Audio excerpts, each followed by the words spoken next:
No. She's hot now, man. That's all that matters. Okay, yeah, well, technically she was a dude, but it was more of like a dragon, turtle, Gamera kind of thing. I mean, so I think that kind of supersedes the fact that it was a guy, but yeah, it was in fact a dude. I don't know if it counts as a sex change. It's a magic crown. I don't... Okay, you know what? I gotta go. My audience is here, and I gotta talk about magical fruits again. But I am calling you back in 2 hours, and we are going to settle this argument once and for all. Oh yeah, be ready with a rake. Hey everybody, how you doing? Tekking101 here, and in today's video, we will be discussing a very interesting topic. This is something I considered before. I never really paid it a lot of mind. I never thought it was going to be something Oda was really going to go into, really. But, I get asked this question, every so often when I'm doing live streams. Somebody will usually pose this, and since I've talked about devil fruits, in length in other videos, I decided, you know what, let's finally tackle this. Okay, so, last year around this time, I made a video called, What Would Happen If You Ate 2 Devil Fruits? Really delving into the idea of, somebody, like, if they were to actually consume more than one devil fruit, because it's been stated in the series what will happen, but we actually have not seen what will happen. Is like, you'll explode if you eat 2 of them. That's what they say. That's what Bluno was explaining to the other members of CP9, and apparently, you know, Vegapunk knows all about this, and he was the one spreading this information, but we just don't know. It might be a lie. It might be like propaganda or something. Well, not really propaganda, but it would be like something to kind of like deter people from attempting it. You know, it's like, oh, well, yeah, the lead scientist of the Grand Line who's an expert in devil fruit research, mind you, the one that figured out all the stuff about the fruits and cracked the nut on taking fruits and throwing them into inanimate objects, he says if you eat more than one devil fruit, you'll explode. So I don't know if you should even risk it, but that might not be the case. So something else, taking it even further, people have wondered what would happen if 2 people ate just one fruit, but at the exact same instance. Because it's already been explained that whenever someone bites into a devil fruit, you know, they don't have to consume the whole thing. Just biting into it, you get the devil fruit power. The power's like essence leaves the fruit, goes into you as its new host, and then the rest of the fruit just turns into a rotten piece of disgusting fruit. That's all it is. You know, it has no more use whatsoever. It would probably just make you sick if you continue to eat it. You're certainly not going to get a power out of it. So that's the idea. Now, there are some cases in the One Piece world of characters just consuming the entire fruit at once, like with Buggy accidentally, actually. In fact, I'm gonna repeat that again in case you missed it. Buggy accidentally ate an entire pineapple. Like, he was on the deck of Roger's ship, and he was just like, oh man, I found a devil fruit. Oh man, this is gonna be crazy. I wonder what I'm gonna do with this. Because remember, Buggy, you know, he had that treasure map on him, and he was gonna go and try to find it, and he also found a devil fruit, and then Shanks snuck up behind him and was like, hey Buggy, what you doing? And Buggy's immediate, like, not even like his reaction, like he thought about what to do, like his just muscular, like his reflex was just, oh! And he downed an entire pineapple in one gulp. That takes skills. That takes serious skills. I think we're all thinking of what kind of skills in particular, but skills nonetheless. So, okay though, let's take this another way. Let's say that it isn't just like, I take one bite of the fruit, here you go, and you take another bite. Let's say 2 people were about to, you know, bite into a devil fruit, and they had it timed exactly. I know it would be kind of difficult to get it exactly the same time, so there might be a little bit of trial and error here, but let's say you just managed to do it. Like 3, 2, 1. Both at the same exact instance. What would happen? Now, I came up with a few ideas here. This is a really annoying thing to get to stand up. But here's the thing. This was actually already referenced before. in Ace's backstory, which was explained in the One Piece magazine as well as with the light novels that are coming out. This actually happened to Ace and Mass Deuce, where they were stranded on this random island out in the middle of the East Blue. It had, like, very little vegetation, just like a wasteland kind of place. It had a few, like, dead trees, and on one of these trees just happened to be the Mera Merinomi. And so that's where it was. And so they got a devil fruit. They didn't really know it was a devil fruit at the time, though. Keep in mind that in the East Blue, Blue, devil fruits really aren't that prevalent. They're not really prevalent in any part of the Four Seas. It's really like the Grand Line and the New World is where all the devil fruits are at. And my theory on that is because you have all these really strong customers that are just drawn to the Grand Line at some point in their life, and when they die, the devil fruit power is reincarnated into the nearest fruit. And if that's the situation, then that just means that over the course of hundreds and hundreds of years, if these really strong people keep going to the Grand Line and keep dying on the Grand Line, because it's a really dangerous place, most of the devil fruits would just end up in that general region. So, you know, and even a few times, like the Gumu Gumu no Mi with Shanks, that was actually taken from an enemy ship. They attacked an enemy ship, and Lucky Roo managed to get his hands on the Gumu Gumu no Mi as a treasure, and then they just decided to go to the East Blue. So it might have been they were attacked by this enemy, or they attacked the enemy in the Grand Line, and then they sailed to the East Blue, and then that's how Luffy got his hands on it. So you never know. But in the situation with the Maramara no Mi, it was on this random island. Deuce and Ace got a hold of it. They didn't know what it was. Ace just happened to take the first bite, and then he gave it to Deuce, and then he took a bite, and he's like, oh my god, that fruit's disgusting. I was like, I know, right? And he's like, oh my god, you're on fire! Like, what are you talking about? Oh my god! So the good news is they were able to use the fire powers from the Maramara no Mi to make like a rudimentary striker, you know, Ace's badass rocket boat. You know, they were able to make a really basic, you know, version of that. I imagine they got some driftwood together, they made a simple raft, and then, like, you know, Deuce gets on it, and it's all rickety in the ocean, and the island was surrounded by, like, really rough tides or whirlpools. That's how they weren't just able to sail away with a regular raft. But then Ace gets on, and he's like, alright, hold on, buddy. Flame on, and then just like they jettison off the island. So that's how that worked. But it raised that question, and don't even say for a second like this is such a random thing to make a video about, or this is such a weird, like, very specific thing, because I want you to imagine this for a second. Imagine you lived in a world where there are magical fruits that once you eat one, you manage to you get some sort of superpower. You would study the shit out of that. You would scientific method these fruits all the way up till, like, the end of time to try to figure out, down to the gnat's ass, every single aspect of these things.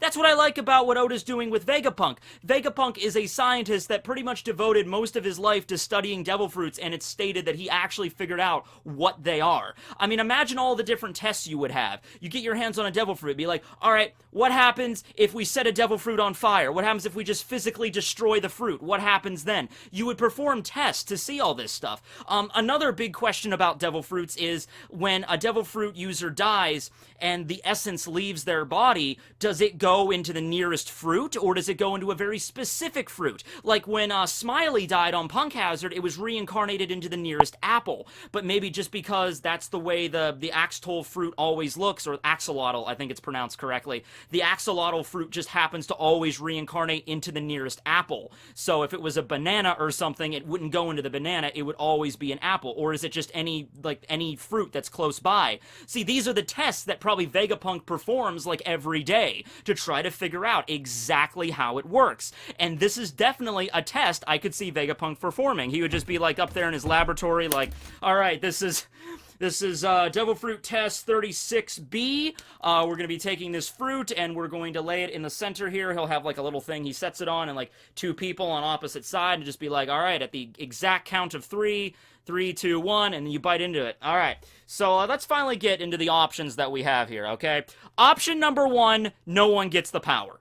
Alright, I know a lot of people like to just assume that because you bite into it at the same time, both people are going to receive the power. Like, that's a way to cheat it. I think that would be way too easy, and in fact, I think that if that was the situation, so many people would know about it at this point. It would probably be something really hard to do, to, like, bite into the fruit at the exact same instance, but if that was the situation, I think people would probably have figured it out at that point. Because what's the harm in it? The difference between that and, like, having more than one devil fruit power is that the risk might be death.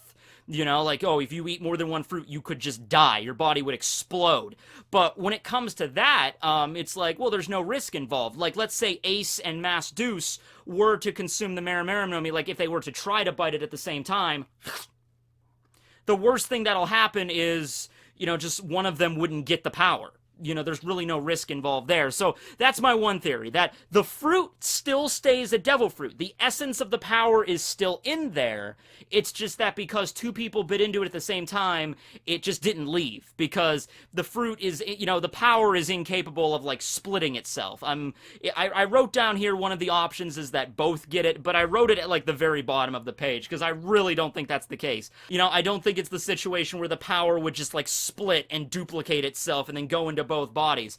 Even if you want to say it would like half the power and give it to, I don't think that's how it works. I think it's like the essence of the fruit is one thing, and it just passes from fruit to host, from fruit to host, fruit, host, host, fruit, hostess.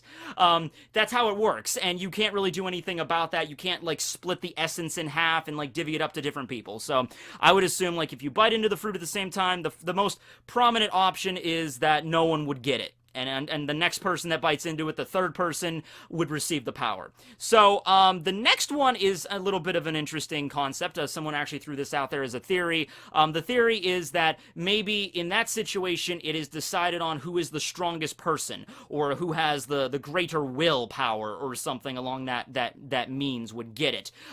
Now, we've never really seen that with devil fruits. Like, it requires a certain like prerequisite, like willpower or strength. Usually, whoever bites into the fruit, it doesn't matter if you're a weakling, it doesn't matter if you're a Yonko, you receive the power. That's just how it goes. Now there is a whole thing with like willpower and everything in One Piece. That idea does exist. The will of D in particular, those that are members of the D clan seem to have very strong willpower, either one way or the other. Like Luffy uses it for good, and then you have Blackbeard who's trying to basically take over the world and cause like mass chaos with it.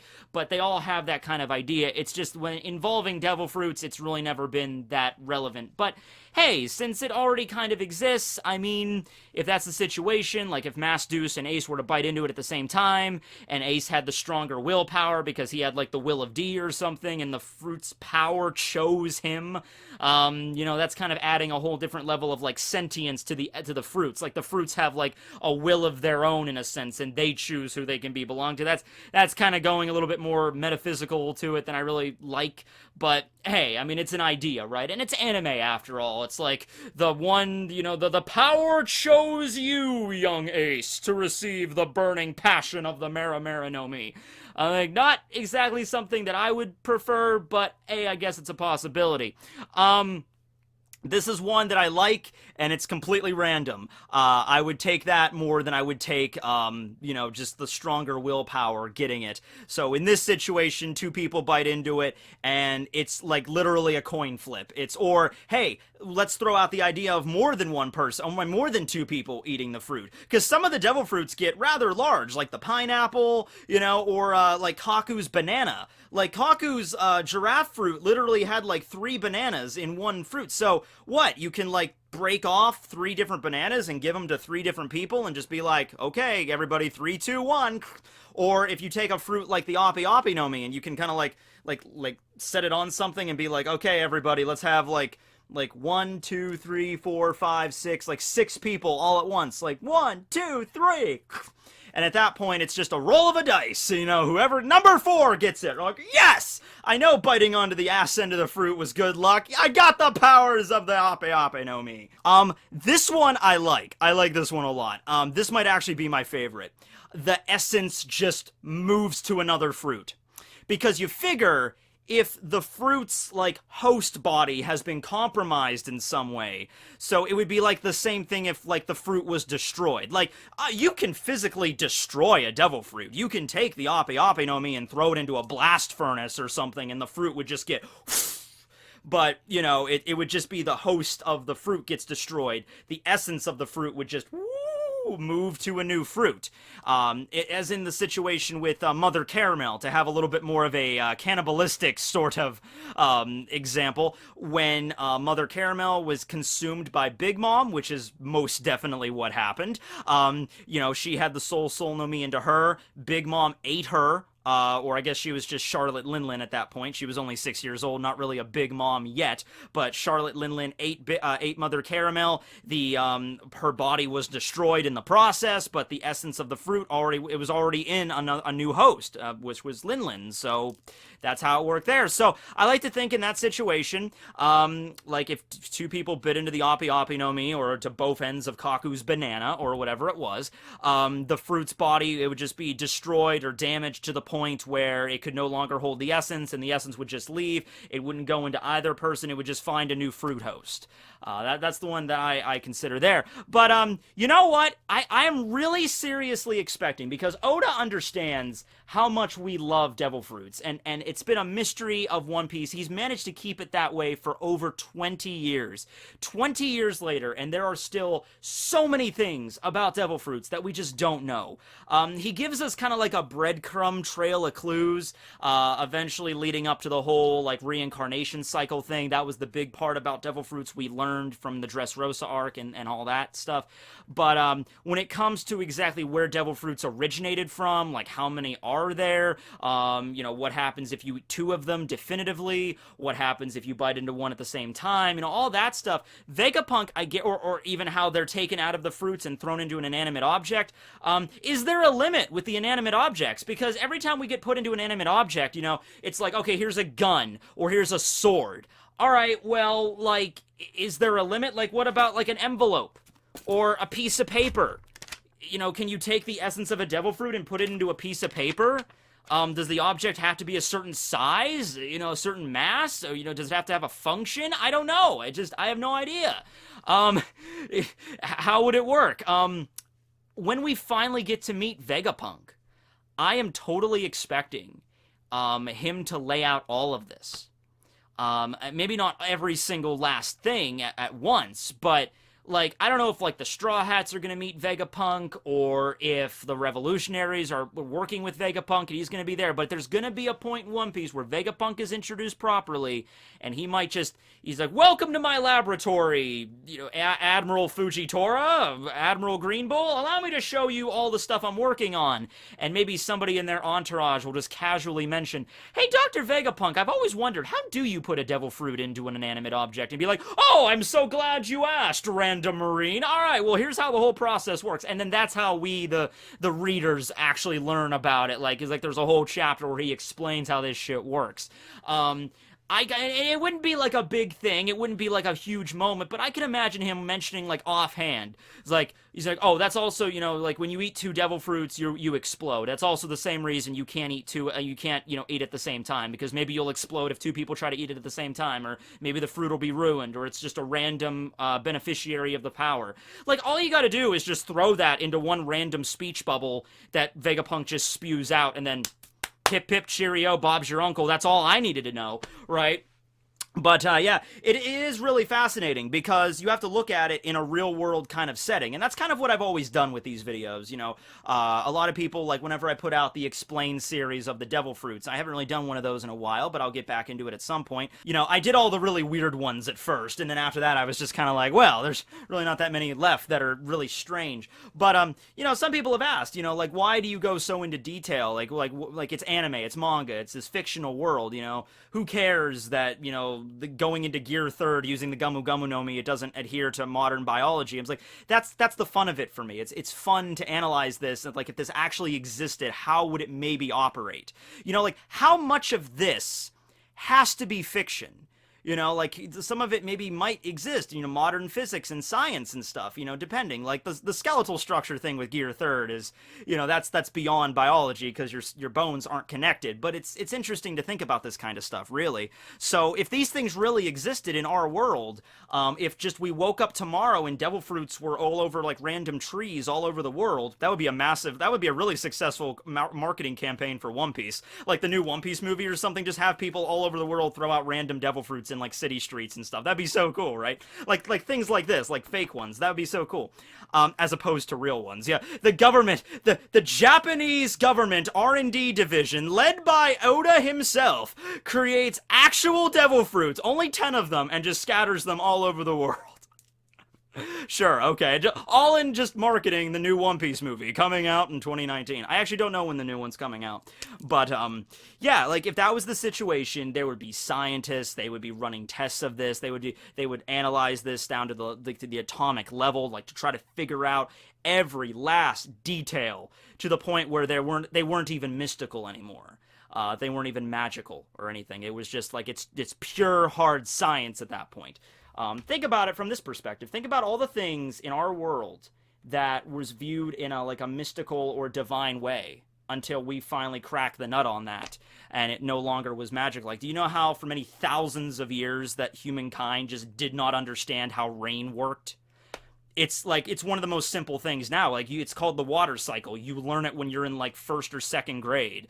You know, evaporation, and then condensation, and then precipitation. You know, but for thousands of years, we had no idea how rain worked. And it was just like, oh, it must be, you know, Poseidon, or it must be our god because we did this dance. You know, that's how it was from. So, Oda's doing a really good job keeping the mystery of it alive, but I think there might be a point where we learn all about devil fruits in the series through Vegapunk, and it no longer is a mystical thing. It just becomes pure hard science, and it operates in a very predictable way. You know, it's not even like a big deal for Vegapunk anymore. It's not even like, Vegapunk, you're perverting the laws of magic by messing with the deviled fruits, ooh! And Vegapunk's like, I really wish you would stop calling them devil fruits. I already cracked the nut on this years ago. I know exactly how they operate. Here's the reason why they make you vulnerable to water. Here's the reason why they give you powers. Here's why the powers exist the way they do. I could take a devil fruit and I could throw it into my toilet.